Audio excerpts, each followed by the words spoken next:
Hello guys, आप सभी का दोबारा से गवर्नमेंट जॉब्स की यूट्यूब चैनल पर हार्दिक स्वागत है। मेरे भाई और मेरी बहनों, आप सभी के सामने न्यू लेटेस्ट अपडेट हम लेकर आ चुके आपको बताने वाले हैं। हरियाणा कौशल रोजगार निगम की कोई भी लेटेस्ट अपडेट आती है, कोई भी जानकारी आती है, सबसे पहले आपको गवर्नमेंट जॉब्स की यूट्यूब चैनल पर हर एक जानकारी मिल जाती है। अभी तक आपने गवर्नमेंट जॉब्स की वीडियो को सब्सक्राइब नहीं कर रखा तो मेरे भाई और मेरी बहनें जल्द से जल्द आप चैनल को सब्सक्राइब कर लीजिए, बेल आइकन को प्रेस कर लीजिए। कौशल रोजगार निगम की एक एक लेटेस्ट अपडेट, एक एक न्यूज आपको सबसे पहले मिलती रहेगी। साथ में अगर आपको कोई भी डाउट होता है, कोई भी भर्ती की जानकारी नहीं मिल पाती है, कोई भी अपडेट चाहिए तो आप मुझे टेलीग्राम पर मैसेज करके पूछ सकते हैं। वैसे टेलीग्राम ग्रुप आप सभी की हेल्प करने के लिए बनाए जाते हैं। ज्यादा से ज्यादा संख्या में आप सभी टेलीग्राम ग्रुप को ज्वाइन कीजिए। वीडियो के डिस्क्रिप्शन में टेलीग्राम ग्रुप का लिंक डाल रखा है। तो ऑफर लेटर के साथ में आज एक नया लेटर आया है जिसके अंदर हटाए गए कर्मचारी हैं उनका सरकार ने डाटा मांगा है, क्योंकि फिलहाल आपने देखा होगा हरियाणा कौशल रोजगार निगम से जल विभाग, सिंचाई विभाग से काफी कर्मचारियों को रिलीव किया गया, हटाया गया है। सच्ची जानकारी आपको इस वीडियो में दी जाएगी। सरकार ने क्यों डाटा मांगा है, क्या उनको दोबारा से ड्यूटी मिलने वाली है, क्या उनको ज्वाइनिंग दी जाएगी, आगे फर्दर क्या प्रोसेस होने वाले हैं, पूरा का पूरा इस वीडियो में आपको डिटेल से मैं जानकारी दूंगा। वीडियो पर कंटिन्यू बने रहें। ओके मेरे भाई और बहनों को बिल्कुल साफ साफ दिख रहा होगा इसमें क्या लिखा गया है कि हटाए गए एचकेआरएन कर्मचारियों को सरकार ने मांगा है डाटा। पूछा कितने कर्मचारी सेवा सुरक्षा में शामिल हैं, कितने नहीं है। जो 5 साल के जो जिनकी सेवा सुरक्षा में कितने शामिल हुए हैं, कितने नहीं हुए हैं और किसको हटाया गया है, इसका डाटा सरकार ने मांगा है।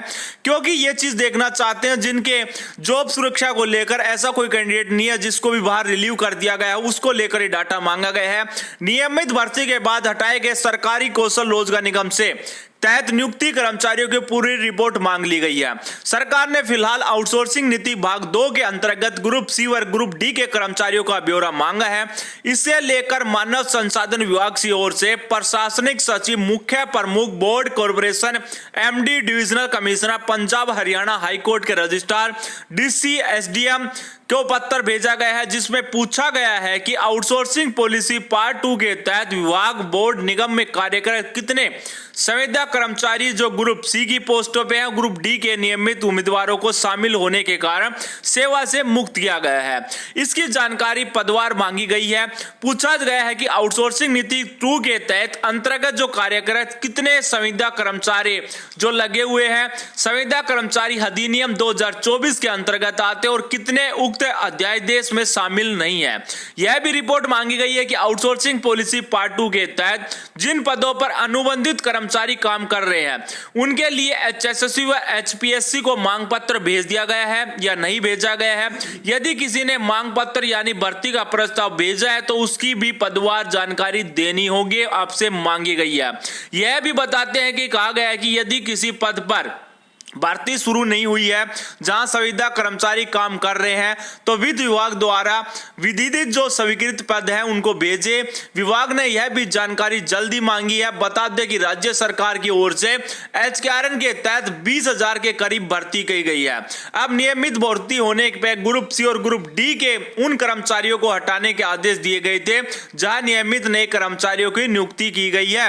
आपको मैं बता देता हूं, फिलहाल सरकार ने 20,000 के आसपास एचकेआरएन के तहत भर्ती किए हैं, परंतु जब पक्की भर्ती होती है तो इन एचकेआरएन वालों को बाहर किया जाता है, रिलीव किया जाता है। क्योंकि जो डिपार्टमेंट है सही से वो डिटेल भेजें तो बिल्कुल एक भी कैंडिडेट बाहर नहीं हो। क्योंकि डिपार्टमेंट का सबसे मोटा कारण क्या रहा है यहां पर कि उनके जो खाली पोस्टें थे उन्होंने सरकार को भेज दिया। जैसे कि ये भर्ती डिले होती है, जैसे कि आपका सीटी पेपर अभी डिले हो रहा है, अभी फिलहाल डिपार्टमेंट के अंदर कर्मचारियों की जरूरत है और इन्होंने अपनी डिटेल्स आगे भेज रखी है कि मुझे इस पद के लिए 5 कैंडिडेट चाहिए। तो सरकार अभी फिलहाल के लिए क्या करती है, एचकेआरएन के थ्रू बच्चों को ज्वाइनिंग करवा देती है। फिर वो भर्ती एचएसएससी विभाग को भी भेज रखी है कि उस डिपार्टमेंट के अंदर 5 पोस्टें इस पद के लिए बुलाई जाएंगी। तो एचएसएससी विभाग उनको साल में, 1.5 साल में या 6 महीने में कभी भी भर्ती कंप्लीट होती है तो ये 5 पोस्टें तो उसकी थी, उसी डिपार्टमेंट की। तो यहां पर 5 कैंडिडेट पहले से जो नौकरी कर रहे थे आउटसोर्सिंग पॉलिसी पार्ट 2 के तहत तब इनको रिलीव किया गया है। इस प्रकार से डाटा इंक्लूड होने के बाद एचएससी विभाग के पास भी था और वहां पर कैंडिडेट भी चाहिए, तो एचकेआरएन के तहत उन भर्ती को कंप्लीट भी किया गया था, क्योंकि सरकार को डिपार्टमेंट के अंदर मैन पावर तो देनी पड़ेगी। मैन पावर काम होते रहेंगे, मैन पावर सरकार उनको देती रहती है, पक्की भर्ती डिले होने के कारण ये सारी सिचुएशन पैदा होती है। तो मैं आपसे एक ही विनती करता हूं, ज्यादातर स्टूडेंट जो भी नौकरी पर लगते हैं उनको एक पक्की भर्ती की तैयारी करना चाहिए, क्योंकि जितनी भर्ती डिले होगी उतने ही एचकेआरएन के अंदर बच्चों को रिलीव किया जाएगा, क्योंकि रिलीव तभी होता है, एचएससी विभाग की भर्ती डिले होती है और ज्वाइनिंग पहले एचकेआरएन के थ्रू मिल जाती है, जब बाद में उनका रिजल्ट आता है, रिजल्ट होने के बाद जब ज्वाइनिंग मिलती है तब इस प्रकार की सिचुएशन पैदा होती है। तो मेरे भाई और मेरी बहनों, एचकेआरएन का फंडा आपको समझ में आ चुका होगा। कोई भी स्टूडेंट एचकेआरएन में लगना चाहता है तो अपना एक तो सरकारी नौकरी पर ध्यान रखें, दूसरी चीज अगर आपको सरकारी नौकरी मिल जाती है तो बेस्ट है। आने वाले समय में सीटी आपका एग्जाम होगा, ये मैं आज भी बता रहा हूं, कुछ ही जल्दी नए अपडेट्स भी आपको मिल जाएंगे। एचएससी विभाग के अंदर सीटी का पेपर आपका जल्दी करवा लिया जाएगा, तो अपनी पक्की भर्ती की तैयारी में कर कीजिए। और सेंट्रल गवर्नमेंट की अगर आपको जॉब मिल जाती है तो उससे बेस्ट कुछ भी नहीं होने वाला है। तो ज्यादातर स्टूडेंट सेंट्रल गवर्नमेंट की तैयारी करें और जो भी भर्तियों के अपडेट्स आएंगे, जो भी एचकेआरएन की न्यूज आएंगी, सबसे पहले आपको हर एक जानकारी मिल जाएगी। तो ये छोटा सा अपडेट था, मैंने कुछ बातों के अंदर आपको समझाने की पूरी कोशिश की है। कोई बात अधूरी लगी हो, कोई चीज समझ में ना आई हो तो मुझे कमेंट करके पूछ लेना।